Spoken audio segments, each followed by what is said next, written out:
और हमारे साथ मास्टर जी स्टूडियो में है। मास्टर जी, स्वागत है आपका स्टूडियो में फिर से। तो मास्टर जी, जैसे मैं भारती जी के बारे में बता रहा हूँ, मेरे से ज़्यादा आप शायद उनको जानते थे, वो आपकी शिष्या थी, तो थोड़ा सा अगर भारती जी के बारे में कुछ बात हो जाए।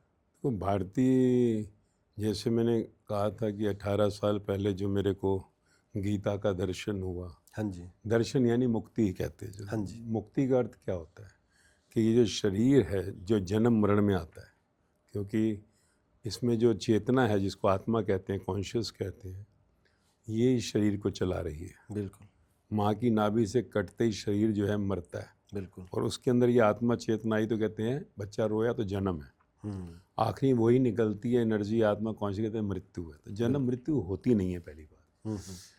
तो फिर कहा कि मुक्ति का अर्थ क्या है, क्योंकि पहले ये जानना जरूरी है कि मुक्ति जो है ये इस मरने वाले शरीर में दोबारा नहीं आना है, इससे मुक्ति। मुक्ति का अर्थ क्या है कि मुझे इस मरने वाले शरीर के अंदर दोबारा ट्रैवल नहीं करना है। तो फिर कहाँ जाना है? तो कहा अपने घर जाना है। जैसे सूरज की किरण सूरज से निकली और शाम को सूर्यास्त हुआ, सूरज की किरण चली गई, ऐसे ही मुझे अपने घर जाना है जहाँ पर कि परम धाम कहा, पार ब्रह्म सचखंड, जहाँ जिंदा राम, जिंदा कृष्ण, जिंदा बुद्ध, जिंदा महावीर, जिंदा गुरु नानक, कबीर, फरीद, मीरा, सहजो, लल्ला, लॉजिस, क्रात, Namdev, Tukaram and so many, ये हमारे जैसी जन्म लिया इस युग में। बिल्कुल। तो सबसे पहले मुक्ति का कोई एक ऐसा स्पेशल नहीं है कि मुक्ति का अर्थ कोई तुम्हारे सर पे ताज लग जाएगा या तुम्हारे 8 हाथ हो जाएंगे। वो हमने दिखाया पिछले युगों के अंदर, वो हमारी पर शरीर जो है मरने वाला, जानवर भी हम थे, डार्विन ने प्रूव कर दिया, अब तो विज्ञान ने 99% डीएनए हमसे मैच करता है।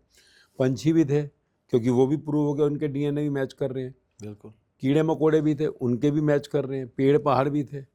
तो ये जो योनियाँ जो ऑलरेडी हमारे को बुद्ध, महावीर, राम, कृष्ण पिछले सब ग्रंथों में बताते आ रहे हैं, तो वो 84 लाख योनियों के पार कर कर उन शरीरों से घूमकर, पेड़ पहाड़, कीड़ा मकोड़ा, पंछी, जानवर के शरीरों से घूमकर इस मनुष्य शरीर में जा गए।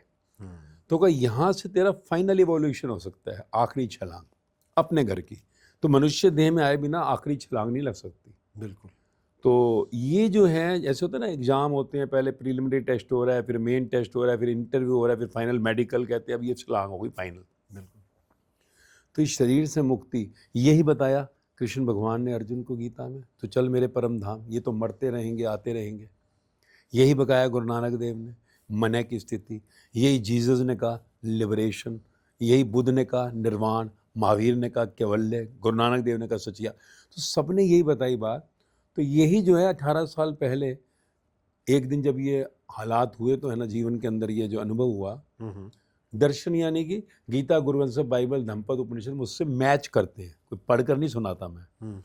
तो इसको हमने अप्लाई किया दुनिया में पहले, और इसको अप्लाई किया पब्लिक नहीं, कोई सोशल मीडिया नहीं, जैसे बताया। तो उसमें ही चलते चलते भारती जो है करीबन शायद मेरे को 2016 के अंदर आई थी, 2016-17 में, 16-17 में ये वाणी मिलती ना मेरे। अगर आप एक जने को मिलेंगे ना, हजारों लाखों का मेरा परिवार जब बिफोर पब्लिक, तो अब आखिरी इंसान तक पहुंचेंगे, तो पता लग जाए उसमें भारती भी आ जाएगी, किसने दिया था। तो आपको अच्छा लगा, आपने आगे दिया, आगे दिया, ऐसे चेन बन गई। तो भारती का आना हुआ। तो मुरादाबाद मेरा ननिहाल है। तो मैं एक बार मुरादाबाद गया, तो यार मैंने कहा मेरा ननिहाल है, यहाँ पर कोई सुनता ही नहीं है। तो कुदरत से ये भारती आ गई, ये टीचिंग करती थी उस टाइम चंदोसी में। तो मुरादाबाद की रहने वाली है। तो मुरादाबाद में फिर इसने ना पूरा फैलाव किया, इसको मस्ती आ गई उस समय। हालांकि उस समय इसको डिप्रेशन था जब ये आई थी। डिप्रेशन आज कॉमन बीमारी हो गई है। बिल्कुल। हम छोटी बात हो कुछ भी टेंशन ले लेते हैं। तो इसको जो है फिर वाणी का इतना मस्ती चढ़ी, तो इसने एक समय आकर जो उनसे मुझे कहती है कि मैं अब है ना नौकरी छोड़ रही हूँ। क्यों? इनकी बेटी भी मेरे साथ जुड़ गई, एक ही बेटी, बहुत अर्ली टाइम पर ही इनका डिवोर्स हो गया था। तो एक बेटी को पालकर बड़ा किया। तो बेटी भी पूरे प्रेम में थी, ज्ञान में आई हुई थी। तो इसने कहा कि भाई, भैया कहती थी मेरे को, तो भैया जो है ना मैं छुड़वा देती हूँ, ये भी आपके साथ जुड़ी है, इसने भी मुक्ति चाहिए, मुझे भी यही चाहिए। किसके लिए कमाना, क्या करना है, हमारी ज़रूरतें क्या हैं। और कुछ ज़्यादा था भी नहीं उसके पास। एक घर लिया हुआ था जो मतलब बुक किया था 20-25 लाख रुपए का, या ऊपर से 5-7 लाख। फिर LIC एजेंट भी करती थी थोड़ा काम। कहते मैं नौकरी छोड़ दी। टीचिंग जॉब इसने छोड़ा, डबल MA थी हालांकि। जॉब छोड़ दी। मैं समझाया भी छोड़ना थोड़ी है, करना किसके लिए। बेटी भी देखो उसके साथ 12 दिन में दिन रात बैठी है, स्थिर स्टेबल। कहीं पर भी दुखी नहीं, परेशान नहीं, रोई नहीं, वो भी नाच रही है। और माँ को ये कह रही है पार ब्रह्म जाना है बस, इस बार ध्यान रखियो, चूक ना हो। तो इसी दौरान फिर जो है ये आई थी और काफ़ी प्रेम में आई, तो इसने फिर टीचिंग जॉब छोड़ दिया। मेरे जो प्रोग्राम, अभी मैं इंटरनेशनल गीता फेस्टिवल से आ रहा हूँ, 20 दिन का प्रोग्राम है। लास्ट इंटरनेशनल गीता फेस्टिवल ये गए थे, बेटी, माँ और पूरा 3-4 लोगों ग्रुप। तो वो जीवन का आत्मज्ञान जो हमें मिला, हमें जो जिस पे वही बांटेगा ना।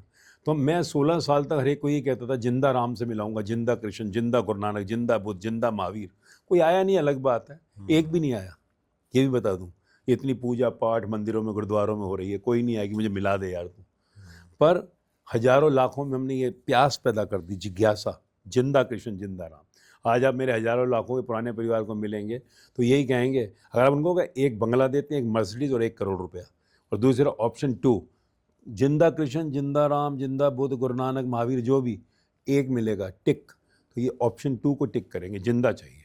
तो हमने सीकर क्रिएट कर, क्योंकि जब मेरे को ये मिला तो मैंने देखा कि यार ये तो है ना बड़ी अजीब बात होगी। हमने तो 9 दिन के लिए संसार छोड़ा था और घर में आ गए, घर में रहे, बच्चों के परिवार के साथ कुछ छोड़ा भी नहीं। तो दुनिया को ये दिखाने के लिए कोई ऐसा लिबास, कोई ऐसी चीज़ नहीं जो संत से मैच करे, कि तुम्हारे जैसा ही तुम कोई काम करते हैं हम भी करते हैं भाई, बच्चे तुम्हारे हम भी हैं, तो कुछ भी फर्क नहीं है, सिर्फ अंदर से खाली हो गए, ब्लैंक हो गए, तो एक एक्टर का रोल हो गया। तो ऐसे ही करते करते जब परिस्थितियाँ आई, देखो इसने, हमारा प्रोग्राम था एक चंदोसी के अंदर जिसमें इसको जाना था, कल की अवतार, कल की महोत्सव। तो हमें एक स्टॉल मिली थी, तो ये तैयारी कर रही थी जाने के लिए, और उसी की बात करते करते ये आराम कर रही थी, आंख लग गई, उठी तो कोई 2 दिन पहले ही उन्होंने रेगुलेटर चेंज कराया था, कोई लीकेज वीकेज कर रही होगी, उठी सीधी बात करते करते उसने चाय बनाने के लिए रखा, जैसे एक ब्लास्ट कर गया। और जब ब्लास्ट कर, तो आप सोचिए 70% बॉडी बर्न्ड है, उसको नहीं मालूम, तो एकदम इतनी जोर की भपका निकलता है कि वो पूरा दरवाजा लेकर चला जाता है। ऊपर भाई रहते हैं इनके, और भाई कहीं बाहर गया हुआ था, पूरी गली वाले इकट्ठे हो गए। पर ये जाती है, खुद बेड से चादर उतारती है, ऊपर से उठाती है और ऐसे ओढ़ लेती, क्योंकि क्या था, इसने नीचे सिल्क का पहना हुआ था, इससे उसका पूरा लोअर पूरा बंट हो गया था। तो ऐसे पहनती है, चेहरे पे भी दाग। कहता है अच्छा, अब शीशे के आगे, अब तू मेरे को खूबसूरत नहीं रखवाना चाहता, कुदरत को कहा ठीक है। फिर इसके बाद ये बाहर बैठती है, सारे घर वाले मोहल्ले वाले आ गए, कहते कुछ नहीं हुआ, कुछ नहीं हुआ, थोड़ा गैस वो हो गया शायद, है ना, कहीं होगी लीक हुआ, क्या हुआ पता नहीं। तो बैठी है स्टूल के ऊपर बाहर, और इतने में बस ये कहती है मेरे भाई को फ़ोन कर दो और मेरी बेटी को कर दो, बिट्टू को, बिट्टू उसकी बेटी का नाम। तो उन्होंने जो है फ़ोन किया, भाई एकदम आ गया, वही घर में ब्लास्ट हो गया। तो उसके बाद स्कूटर के पीछे बैठती है, 70% बॉडी बर्न, रास्ते में बात कर रही है उसके पास, अच्छा चलती टाइम ये कह रही है पड़ोसी को कि वो गैस बंद है, देख लियो, दरवाज़ा बंद कर दे, लॉक कर दे मेरा। और जाती है वहाँ पर डॉक्टर के पास, भाई से जिक्र कर रही है, फिर वहाँ पर जाकर डॉक्टर कहता है इसको तो कुछ है ही नहीं। डॉक्टर क्या कह रहा है, सिंपल बढ़िया बातें कर रही है यार, 70 पे उसको मरहम मुरहम लगाता है, साई लगाता है, दवाई दे, घर जाओ। तो मेरे को फ़ोन आता है इसके भाई का, क्योंकि मेरे साथ जुड़ी हुई थी। तो भाई कहता है क्या करें गुरुजी, ये तो बर्न इतना लग रहा है मुझे, तो इसे 24 घंटे रखें ऑब्जर्व, बिल्कुल रखो, मैं 24 घंटे ऑब्जर्वेशन। नेक्स्ट डे इवनिंग के अंदर ये प्लान करते हैं, वहाँ पे बंट हॉस्पिटल मुरादाबाद में है, वहाँ जाते हैं, वहाँ जाते हैं पूरा चेक करते हैं, वो कहते हैं तुम्हारा दिमाग ख़राब है, शी इज बंट 60 to 70%, बचने के चांस 1% है। और वो फिर भी वहीं बैठी है आराम से रिलैक्स में। तो वहाँ 10 दिन एडमिट रहती है, पट्टियाँ होती हैं सारी, एक चीखनी एक चिल्लाहट नहीं, क्या गाती है, आनंद आ गया रे, जैसे आए वैसे वापस जाना। मेरे को मास्टर जी ने पेशेंट का रोल दिया, हर एक को यही कहता हूँ तुम्हें रोल मिला है, तो वो पेशेंट का रोल दिया है। तो जब पट्टी बदलती तो वहाँ भी जो बैठे होते थे बदलने वाले ओडी वाले, वो भी हैरान होते थे। और उसके बाद आपने सुनाई जो सब, तो बड़ी रिलैक्स में रही, बेटी साथ रही, वो दिन रात बैठी हुई है। और 9th डे जब उसने जवाब दिया डॉक्टर ने कि भाई इसके अब ना लंग्स के अंदर जो ऑक्सीजन का पंगा आ गया, तो 40-50% रह गई, अब यहाँ मुश्किल है, दिल्ली ले जाओ इसे, एम्स वगैरह। तो फिर इसको जो है एम्स लेके गए हैं। और उससे पता क्या कह रही है बेटी, मुझे एक बार नहीं कहा इसने भाई बेटी का देखना, बेटी को करना, कुछ भी बात नहीं, बस कह रही है, वो मुझे कह रही है मैं अब जो है ना भैया पार ब्रह्म जा रही हूँ, पार ब्रह्म जा रही हूँ। बेटी को कहती है पार ब्रह्म जा रही हूँ। 9वें दिन जब जवाब दिया, तुझे भी अब डिस्टर्ब नहीं होना है तुझे, और सुन मेरे पैसे वहाँ पर इतने हैं उस बैंक में, और ये मेरी एक LIC पॉलिसी है, उसके भी तेरे को आएंगे 10 लाख रुपए, और ऐसे ऐसे देख बिट्टू तुझे इसी में अब चलना है। वो भी कह रही माँ चिंता ना कर। देखो इनका कम्युनिकेशन, क्योंकि उस दिन जब रात को इसका मैसेज आया, क्योंकि मैं तो टच में था 12 दिन रात, तो जब इतना कोई आगे बढ़ जाता है तो गुरु तो हाथ थामेगा ना, बिल्कुल। तो हम दिन रात साथ थे। मैंने कहा ये स्थिति नहीं जानी चाहिए बस तेरी, ध्यान रखियो। और सोचिए 9वें दिन जो सा है, जब उसने कहा ना कि गले में लगाएंगे वो सेंट्रल लाइन लगानी है। तो ये पहली बार बोली और पहली बार डिस्टर्ब कहते नहीं नहीं सेंट्रल लाइन नहीं लगा, क्योंकि भजन गाने होते हैं ना। तो थोड़ी देर बाद से याद है गुरु ने कहा है कि पिछले जन्म में तूने लगाई होगी, वो लगाएगा, हिसाब चुकता होगा एकदम, है ना। और जब मेरे से फोन पे बात करती है ऐसे माफ़ी मांग रही है, मैंने आज एक वचन आपका थोड़ा लेट कर दिया, मैंने कहा कोई बात नहीं, कम बैक किया ना, मैं तो कहता हूँ ना relax, if disturb come back with in 5 minute, कर्म लॉक नहीं होगा। कहते नहीं 9 दिन में तो ये नौबत भी नहीं आई। आप सोचिए 9 दिन में जलते हुए शरीर में शिकायत नहीं उठी, और ये गवाही सबकी रही। और उसके पूरी रात नहीं सो पाती थी, हर 1 घंटे पानी निकल रहा होता था चदरें बदलने के लिए। और फिर उसको एम्स में लाते हैं, एम्स में जब लाते हैं तो रात को मैं मिलने जाता हूँ और मेरी बात होती है आधा घंटा 40 मिनट। अच्छा जब एम्स पहुँचते हैं तो वहाँ आपस में बात कर रहे हैं, नहीं नहीं वहाँ गुरुजी हैं देखो, है ना, तो वहाँ पर बिल्कुल भी ऐसे रहना। बच्ची हो गई थी तो बेटी क्या कह रही है, मैं जैसे कि माँ बन गई थी। तो इन्होंने कहा एम्स में ध्यान देना आपको, वहाँ पे भजन थोड़ी गाने दें, क्या पता यहाँ तो भैया भजन चल गए, अलाउड हो गए। तो कहते हैं हाँ वहाँ वे नहीं जाने। तो वहाँ जाकर ये पट्टियाँ फिर बदलते हैं, देखते पूरी रिपोर्ट एम्स में, जब वो करते हैं सारा क्लियर, एक भजन में नहीं और कराट नहीं, साइलेंस। और बाद में कह रही है बेटी को, मैं बोली नहीं। रात को जब मैं जाता हूँ डॉक्टर आता है, कहते हैं भैया देखो डॉक्टर पूछो, मैंने तंग नहीं किया होगा, बिल्कुल नहीं किया भाई। अब वहाँ से मैं निकलता हूँ, मेरा दुबई का प्रोग्राम था और मैंने कहा स्टेट नहीं गिनी, जो लगातार टच में थे।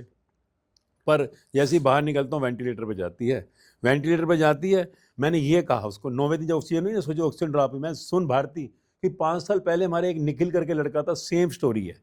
तो मैंने कहा सुन, ये अंधा और बहरा संसार समझेगा नहीं, मैं सुबह बात कर रहे हैं जब उसकी ऑक्सीजन ड्रॉप हो रही है 40, ये अंधा और बहरा संसार समझेगा नहीं, आई वॉन्ट फुल स्टोरी। तो उसने पहले दिन से लेकर आखिरी 22 मिनट की स्टोरी अपने मुंह से बोली, 40% ऑक्सीजन में। और जब वो दिल्ली आती है, जब उतरती है ना एम्बुलेंस से, तो वहाँ के डॉक्टर भी गवाह हैं, तो ऐसे करती है हरिओम हरिओम। और जब अंदर पट्टी रात को कह रही है पूछो इनसे, और उसके बाद वेंटिलेटर जाती है, सुबह पता क्या कह रही है बेटी को, जैसे वो मुंह में पाइप डल गए, सुबह आँख खुलती है तो बेटी को कह रही है कि गुरु ने कहा ना डॉक्यूमेंटेशन संसार के लिए, अंधा बहरा संसार है, इसे डॉक्यूमेंटेशन चाहिए। तो वो कहती है एम्स है भाई, मैं नहीं कर सकती। तो उसने कहा अच्छा पट्टी नहीं बदलनी आज, तो डॉक्टर ने कह दिया, तब किडनी में भी इफेक्ट आ गया था पार्ट्स में, कि आज पट्टी नहीं बदलेंगे, ऊपर ही करें। कहते आज पट्टी नहीं, कहते अच्छा ऐसे कर रही है वेंटिलेटर पे। इतने में जो उनसे सामने डॉक्टर की टीम आ जाती है, वहाँ नर्सिंग स्टाफ वगैरह, तो उनको पता क्या कह रही है, गुरु ने कहा है ना संसार, इस अंधे और बहरे संसार को डॉक्यूमेंटेशन चाहिए। तो कहती है इनको क्या करे रिकॉर्डिंग, तो उसको कहते हैं रिकॉर्डिंग, वो कहते हैं पहले वैसे ही करना, फिर कहता हाँ, नाचती है ऐसे और फोटो लेते हैं, और उसी रात वो डिपार्ट करती है। तो 12 दिन रात शरीर में रहते, आज शरीर जो गीता कहती है कि मैं परम धाम जा, मुझे पता है रात को 30 मिनट बात हुई हमारी, कहती है आपने परम धाम जाने से रोक दिया उस दिन भैया, तो जैसे पता नहीं कोई महल में जा रही है। तो दैट वी हैव, क्योंकि मैं आर्ट ऑफ डाइंग सिखाता हूँ, मेरा आर्ट ऑफ डाइंग मेन क्लिप, हमारे यहाँ शोक सभा ही होती है, कभी नहीं होती शोक सभा। और उस दिन भी जलती चिता के सामने कुदरती निगम बोध घाट में उस हॉल की ओपनिंग उस दिन थी, वहाँ पे पूरा सेलिब्रेशन था। लगता ही नहीं कौन मरता है, अरे ये तो जन्म सफल कर गई भाई, रोना पिटना किस चीज़ का है, सबने जाना है। और शरीर मरता है, शरीर मरा हुआ ही है, मरता नहीं, शरीर मरा हुआ ही है, जिसको मैं मानता हूँ डॉक्टर मनीष। तो ये ऐसे हुआ, घटना घटी, और उसने अपने जीवन की जो है उस परम अवस्था को, जिसको कहते हैं ना ये मनुष्य देह मिली ही मुक्ति के लिए है, मरने वाले शरीर में लौटना नहीं, अपने घर जाना है, तो वो उसने सिद्ध किया। और हमारी art of dying, way of living to art of dying सिखाते हैं हम। 40 से नीचे हो तो वे ऑफ लिविंग, 40 ऊपर तो आर्ट ऑफ डाइंग, कभी भी भैया जाने का टाइम आएगा। तो ऐसा ये सारा खेल हुआ भारती।